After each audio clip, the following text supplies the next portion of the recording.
Kisah kali ini, ada hal yang menarik untuk disimak. Keluarga merupakan satu kesatuan yang kokoh. Apa jadinya jika kepala rumah tangga menghancurkan pondasi itu, bersama dengan mertuanya itu?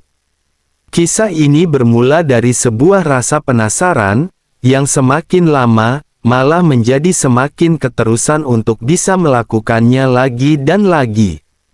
Sejak peristiwa itu, kebahagiaan yang ia dapatkan dari ibu istrinya, membuat ia benar-benar melayang jauh tinggi. Perkenalkan, namanya sebut saja Yuti, dan ia berumur 30 tahun. Istri sebut saja bernama Lisa, dan berusia 28 tahun. Selama 2 tahun menempuh hidup bersama, mereka belum juga dikaruniai seorang momongan. Sampai suatu saat, ibu mertuanya, yang bernama Buk Ratna, dan berusia sekitar 52 tahun itu datang ke rumah Yuti.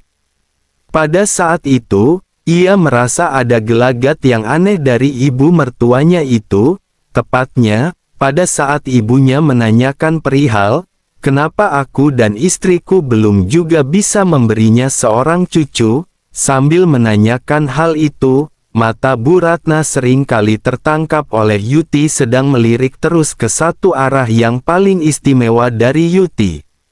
Yuti memang mempunyai sesuatu yang cukup bagus, dan banyak disenangi oleh kaum Hawa selama ini. Dengan tinggi 173 cm, dan berat 60 kg, dengan kulit sawo matangnya, yang tentunya menjadi satu daya tarik tersendiri bagi setiap wanita. Tidak terkecuali Bu Ratna, mertuanya tersebut. Dari cara Bu Ratna berbicara, dan sorot matanya, mungkin dia tengah bertanya-tanya dalam hatinya. Apakah menantuku itu yang tidak bisa menyemai benih? Mungkin begitu pikirannya. Beberapa hari setelah kedatangan Bu Ratna ke rumahnya, hari itu, Yuti melihat Bu Ratna sedang berjalan di jalan, yang mana waktu itu, Yuti hendak pergi ke warkop untuk ngopi, tetapi, setelah ia melihat mertuaku itu, tiba-tiba saja ia ingin mengikuti Bu Ratna itu, yang sepertinya sedang menuju pulang ke rumahnya. Karena, memang, rumah Yuti dan ibunya itu berdekatan, hanya berselang 5 rumah. Akhirnya, Yuti pun memutuskan untuk menemuinya di rumah Bu Ratna. Jujur saja, Yuti penasaran juga dengan ibu mertuanya itu, apalagi, bapak mertuanya juga jarang sekali ada di rumah, karena sibuk bekerja di luar kota. Bu Ratna hanya memiliki seorang putri, yaitu istriku. Sejenak setelah ibu mertuanya memasuki rumah, ia berpikir sejenak, untuk mematangkan semua rencananya. Setelah ia benar-benar sudah menyiapkan alasan yang tepat, ia pun memberanikan diri untuk mendatangi ibu mertuanya di rumah tersebut. Dan setelah ia berhasil mengatasi rasa gugup dan canggungnya itu, akhirnya, ia memberanikan diri untuk memencet bel yang berada di pintu depan rumah Bu Ratna. Tidak lama kemudian, Bu Ratna pun membuka pintu rumahnya, dan menyapa Yuti. Mas Yuti, tumben kesini, ucap Bu Ratna. Iya Bu, sekali-sekali, sahut Yuti. Ya sudah, ayo masuk, ajak Bu Ratna. Bu Ratna mempersilahkan Yuti untuk masuk ke dalam rumahnya. Bapak mana Bu? Tanya Yuti sembari berjalan mengikutinya. Bapak kamu belum pulang dari luar kota, sudah sekitar sebulan Mas, jawab Bu Ratna, yang dengan ekspresi datar. Wah, kebetulan sekali kalau begitu, berarti, saat itu, yang ada di rumah hanya Yuti dan Bu Ratna, gumam Yuti dalam hati. Yuti terus mengikuti Bu Ratna menuju ke ruang tamu, dengan perasaan yang tidak menentu. Walaupun Bu Ratna sudah seperti ibunya sendiri, namun, sudah kepalang tanggung pikirnya. Saat itu, Sudah tidak mungkin lagi ia bisa mundur dari rencananya itu, karena sebenarnya, Yuti, selama ini juga begitu menaruh perhatian lebih pada Bu Ratna, bahkan, ia juga sangat berharap sekali untuk bisa mendapatkan Bu Ratna. Bu Ratna, mertuanya itu, terlihat begitu anggun dan menawan di mata Yuti, apalagi, Bu Ratna begitu ramah. Setelah sampai di ruang tamu, selanjutnya, Bu Ratna mempersilahkan Yuti untuk duduk. "Mau minum apa, Mas?" tanya Bu Ratna. "Tidak usah repot-repot, Bu," Yuti menjawab dengan gaya basa-basi.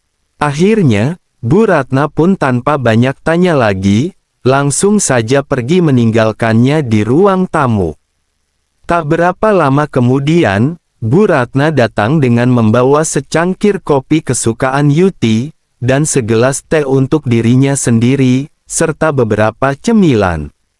"Wah, makasih loh Bu, sudah repot-repot," ujar Yuti.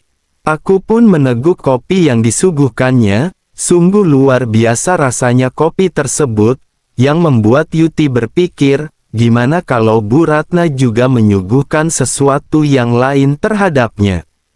Apalagi ketika Bu Ratna mengatakan, kalau suaminya sudah sebulan di luar kota, pasti ada rasa kerinduan di benak Bu Ratna, pikir Yuti.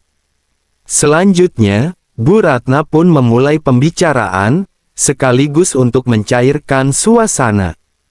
Di saat itu, seolah-olah ibu mertuanya itu tahu, kalau Yuti gugup dan grogi bertemu dengannya, dan hanya berdua saja pada saat itu. Harus diakui, kalau ibu mertua Yuti, adalah seorang wanita yang bisa membuat pembicaraan menjadi lebih santai, berbeda sekali pada saat berbicara di hadapan istrinya.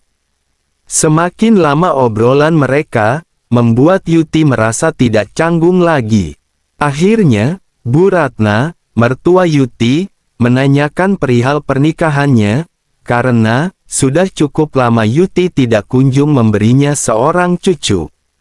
Betapa terkejutnya Yuti, ternyata, Bu Ratna, mertuanya itu, juga sudah menyimpan sebuah perasaan yang sama dengannya.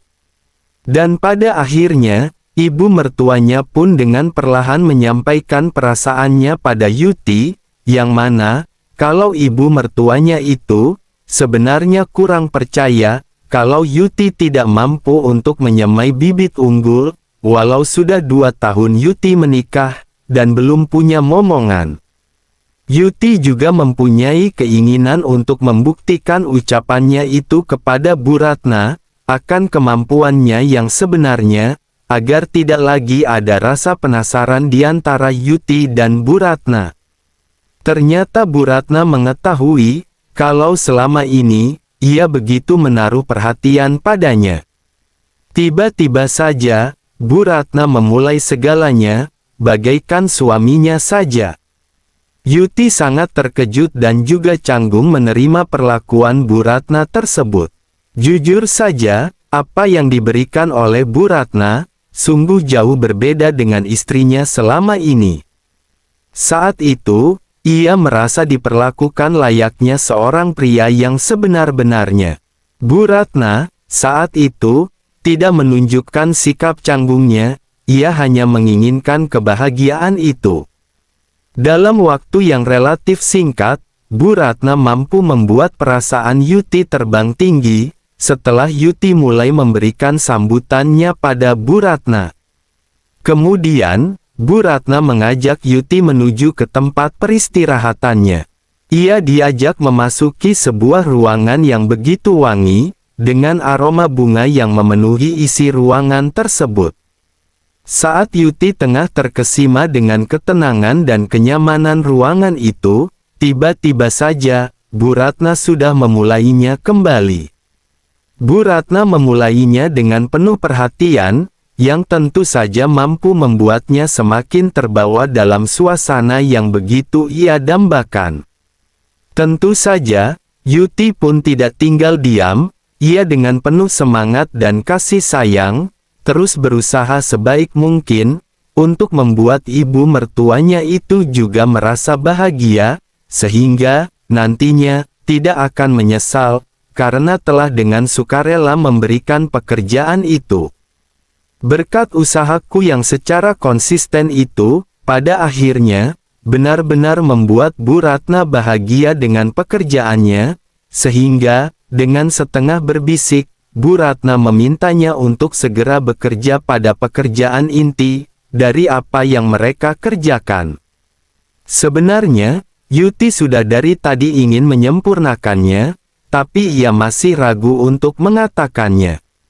Setelah mendapatkan perintah yang seperti itu, tentu saja, Yuti tidak menyia-nyiakannya. Setelah Bu Ratna memberikan lampu hijau, dengan perlahan, dan penuh penghayatan, Yuti pun segera menyempurnakan pekerjaannya, yang disambut dengan sukacita oleh ibu mertuanya itu. Akhirnya, Yuti dan Bu Ratna sama-sama mendapatkan jawaban atas rasa penasaran yang ada selama ini. Sedangkan Bu Ratna, ia penasaran, kalau Yuti semestinya mampu memberikan cucu untuknya.